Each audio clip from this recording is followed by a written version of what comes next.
I sat down at my favorite little wine fondue restaurant that has since closed.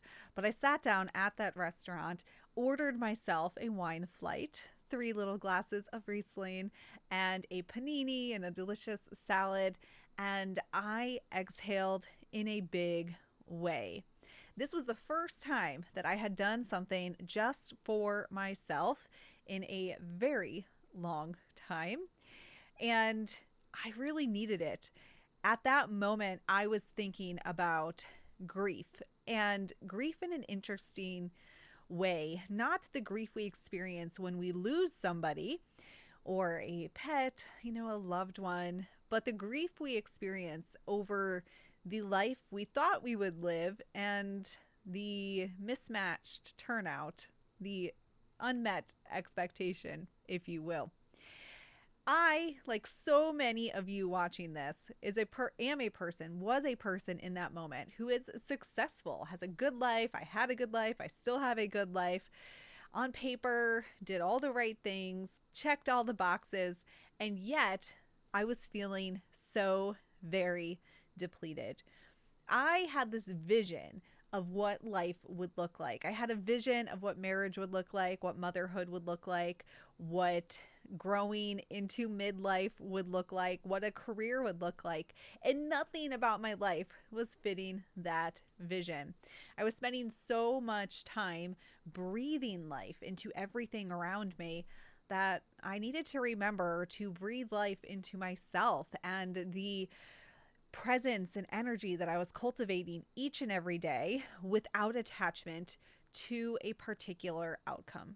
Because I knew in my heart of hearts, and I know today, that there are infinite possibilities for us, infinite ways to feel the way we want to feel.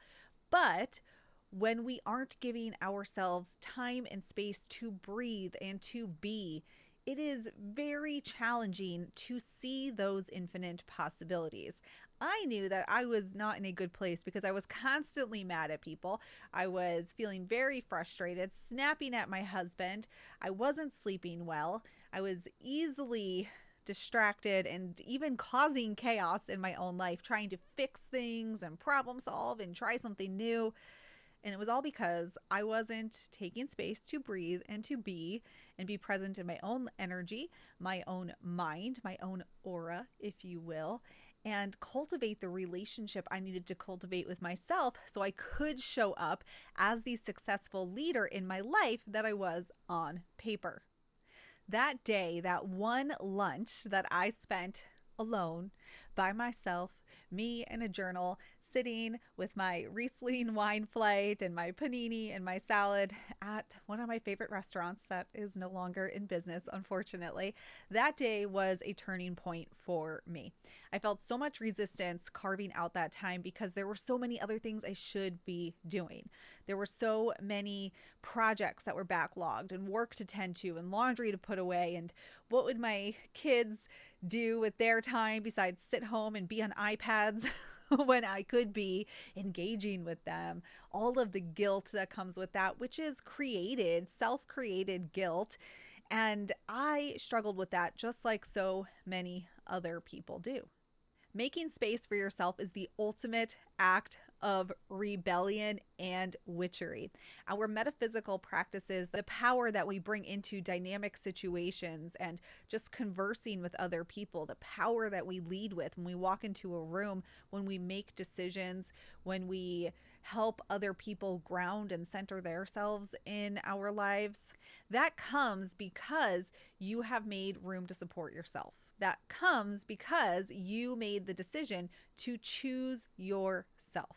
When you do it one time, it's so much easier to continue giving yourself permission to choose yourself, whether that is a lunch to yourself, a retreat that you want to create, perhaps a sacred sabbatical in your home space where you don't even leave the home, but you put a sign on your bedroom door and you say, do not enter, do not knock, and do not speak to me until 3 p.m. on Saturday, because I am giving myself permission to recharge, prioritize myself, take care of myself so I can better show up for the world around me. What I know to be true in 9 years of working with women through the Sisters Enchanted and in my own life is that women don't change their lives without disrupting the status quo. You will have to create some disruption in your daily routine, the way people approach you, the way people talk to you, what people ask of you, what it is that you decide to do every morning. If you live alone, the decisions that you make when you wake up in the morning. If you're feeling crowded out of your own life, or you're feeling a little bit lost in the woods and you don't know where you're going, you don't know what decisions to make, you don't know what your soul's purpose is, you will need to disrupt your everyday normal to take a little sacred sabbatical, to carve out space to just be, to just breathe, reclaim your power, because it is your sacred wellspring of power as a witchy woman. So many of us have been taught directly or indirectly to feel like it's selfish to carve out time for ourselves, to prioritize something like alone time in the house with the door closed, or a drive down the road, or a lunch to ourselves, or we feel like it's strange to be alone. We don't know how to be alone in our own energy, in our own minds. We get kind of itchy inside. Our energy starts to flow in weird ways. It's like you can feel your blood moving through your body. And then we want to be with other people. But carving out space just to be with yourself, just to be in your own energy, that is not selfish. And in fact, it is survival. It's more than self-care. It is how you get to know who you are. You get to know your values, your sacred assignment in this lifetime. And it's only through intention and presence and space with yourself, with your soul, that you get in touch with that. If you're watching this and thinking, oh my goodness, I could use this space to myself. I do have the space to myself, but I don't really know what to do with it. I sort of maybe just get on my phone, or I use that space to do some tarot cards, but then I end up walking through the door back into my regular life and kind of forget like it happened.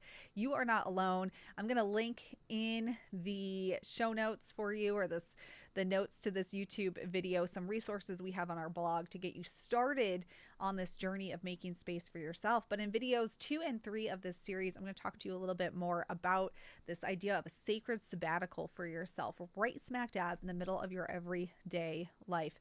Your question for today, though, is how do you feel when you are alone with your own energy and your own thoughts?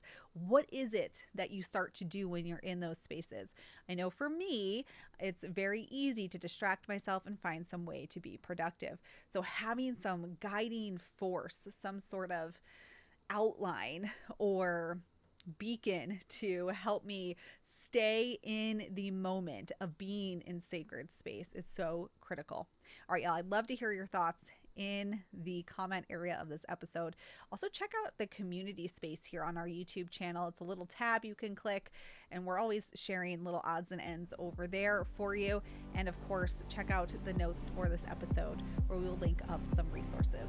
All right, y'all, thank you so much for being part of the Sisters Enchanted family. Like, subscribe so you don't miss videos 2 and 3 when they come out. They'll drop weekly. If you're watching this in real time when it comes out, the next one will come out next week. And until next time, stay magic, Enchanted Sister.